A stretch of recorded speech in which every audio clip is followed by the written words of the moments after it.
But the Grinch who lived just north of Whoville did not.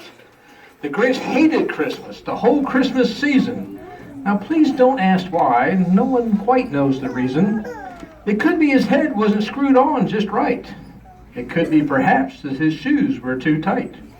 But I think the most likely reason of all may have been that his heart was 2 sizes too small.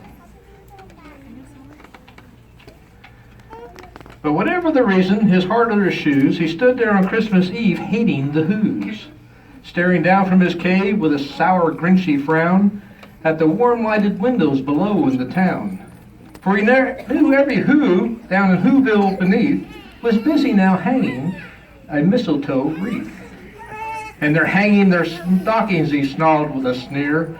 Tomorrow is Christmas, it's practically here. Then he growled with his Grinch fingers nervously drumming, I must find a way to stop Christmas from coming. For tomorrow, he knew, all the Who girls and boys would wake bright and early. They'd rush for their toys. And then, oh the noise, noise. That's the one thing he hated, the noise. You don't make noise with your toys, do you? Then the Who's young and old would sit down to a feast, and they feast, and they feast, and they feast. They would feast on Who pudding and rare Who roast beast, which was something the Grinch couldn't stand in the least. And then they'd do something he liked least of all. Every Who down in Whoville, the tall and the small, would stand close together with Christmas bells ringing. They'd stand hand in hand, and the Whos would start singing. And they'd sing, and they'd sing, and they'd sing. And the more the Grinch thought of this Who Christmas sing, the more the Grinch thought, I must stop this whole thing.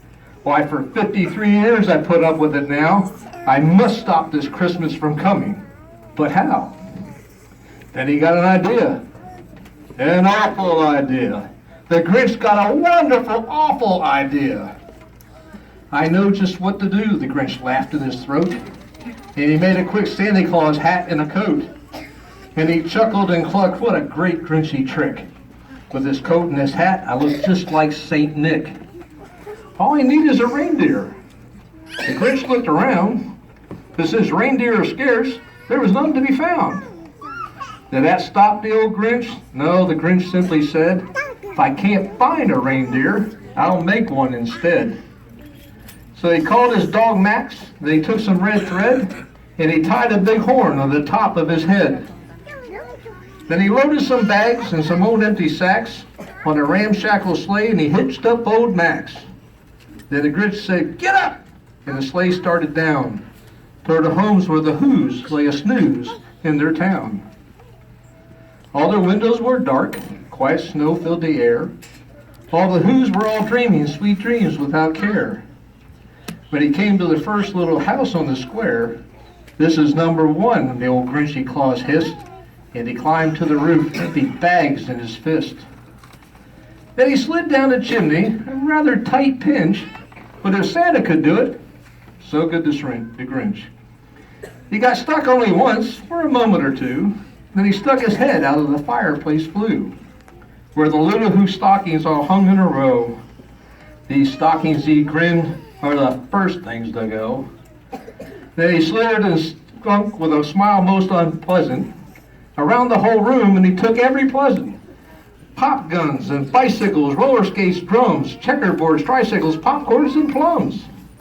And he stuffed them in bags. Then the Grinch very nimbly stuffed all the bags one by one up the chimney. He then stuffed all the food up the chimney with glee, and now grinned the Grinch, I will stuff up the tree. And the Grinch grabbed the tree and he started to shove when he heard a small voice sound like the coo of a dove. He turned around fast and he saw a small Who. Little Cindy Lou Who was not more than 2. The Grinch had been caught by this tiny Who daughter, who got out of bed for a cold cup of water. She stared at the Grinch and said, Santa Claus, why? Why are you taking our Christmas tree? Why? But you know that old Grinch was so smart and so slick, he thought up a lie. and he thought it up quick. Why, my sweet little tot, the fake Santa Claus lied. There's a light on the tree that won't light on this side. So I'm taking it home to my workshop, my dear. I'll fix it up there, and I'll bring it back here. Miss Viv fooled the child, and he patted her head, and he got her a drink, and he sent her to bed. And when Cindy Lou Who went to bed with her cup, he went to the chimney and he stuffed the tree up. Then the last thing he took was log for their fire. Then he went up the chimney himself, the old liar.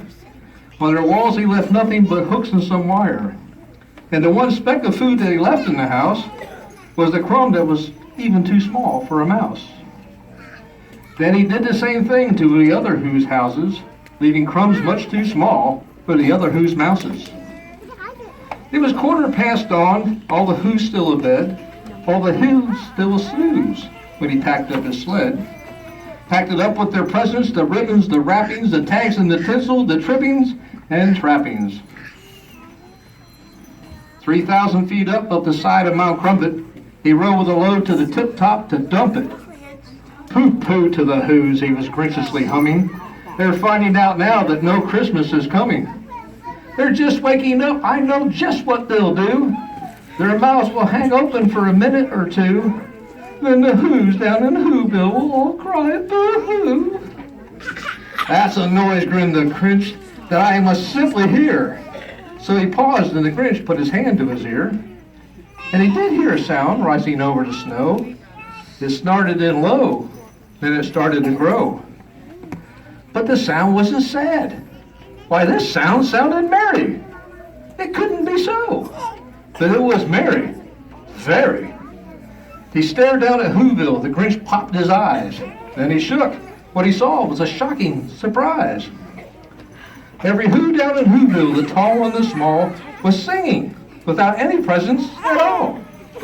He hadn't stopped Christmas from coming. It came. Somehow or other, it came just the same. And the Grinch with his Grinch feet, ice cold in the snow, stood puzzling and puzzling. How could it be so? It came without ribbons. It came without tags. It came without packages, boxes, or bags. And he puzzled 3 hours till his puzzler was sore. Then the Grinch thought of something he hadn't before. Maybe Christmas, he thought, doesn't come from a store. Maybe Christmas, perhaps, means a little bit more. And what happened then? Well, in Whoville they say that the Grinch's small heart grew 3 sizes that day. And the minute his heart didn't feel quite so tight, he whistled his load through the bright morning light. And he brought back the toys and the food for the feast. And he himself, the Grinch, carved the roast beast.